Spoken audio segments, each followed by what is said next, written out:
উন্নয়নের পাঁচালীর বাংলা সরকারের গৌরবোজ্জ্বল 15 বছর পূর্তি উপলক্ষে উদয়নারায়ণপুরে শুরু হওয়া জনসংযোগমূলক কর্মসূচির অন্যতম প্রধান আকর্ষণ ছিল ভ্রাম্যমাণ চিকিৎসা যান।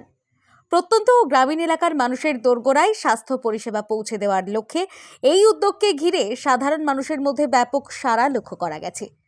পেরো নেতাজি সংঘ মাঠ প্রাঙ্গণে অনুষ্ঠিত এই কর্মসূচিতে ভ্রাম্যমাণ চিকিৎসা যানে বিনামূল্যে প্রাথমিক স্বাস্থ্য পরীক্ষা, রক্তচাপ ও সুগার পরীক্ষা, প্রয়োজনীয় ওষুধ বিতরণ সহ চিকিৎসকদের পরামর্শ দেওয়া হয়।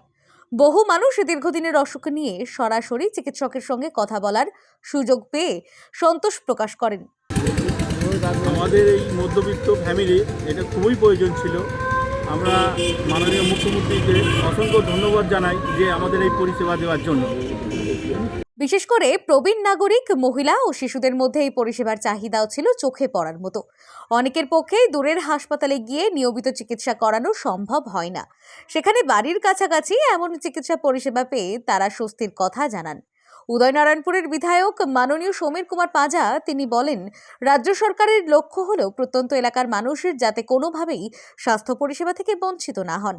ভ্রাম্যমাণ চিকিৎসা যান সেই লক্ষ্য পূরণে গুরুত্বপূর্ণ ভূমিকা পালন করছে এবং আগামী দিনেও এই পরিষেবা আরও বিস্তৃত করা হবে।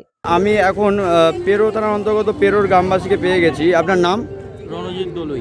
আচ্ছা, এই যে আপনাদের পাড়ার সামনে বা বাড়ির সামনে যে ভ্রাম্যমাণ চিকিৎসা কেন্দ্র যে নিয়ে আসলো মাননীয় মুখ্যমন্ত্রী মমতা বন্দ্যোপাধ্যায়, তো কেমন লাগছে আপনাদের এটা? দারুণ লাগছে, ভালো হয়েছে। এরকম প্রকল্প আগামী দিনেও যদি আরও হয় তার জন্য কৃতজ্ঞ জানাই মমতা ব্যানার্জিকে। খুব সুন্দর প্রকল্প, এতে আরও সাধারণ মানুষ উপকৃত হবে এই আশা রাখছি। আগামী দিন যাতে আরও কিছু নতুন নতুন প্রকল্প আসে, ভালো হয়, এর জন্য ওনাকে অসংখ্য অসংখ্য ধন্যবাদ। স্বাস্থ্য পরিষেবাকে মানুষের আরও কাছে নিয়ে যাওয়ার এই উদ্যোগ জনসংযোগ কর্মসূচির মাধ্যমে বাস্তব রূপ পেয়েছে বলে মত প্রশাসনিক মহলের।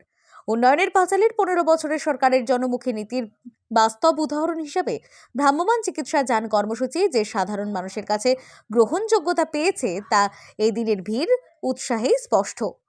Bureau report, social 24।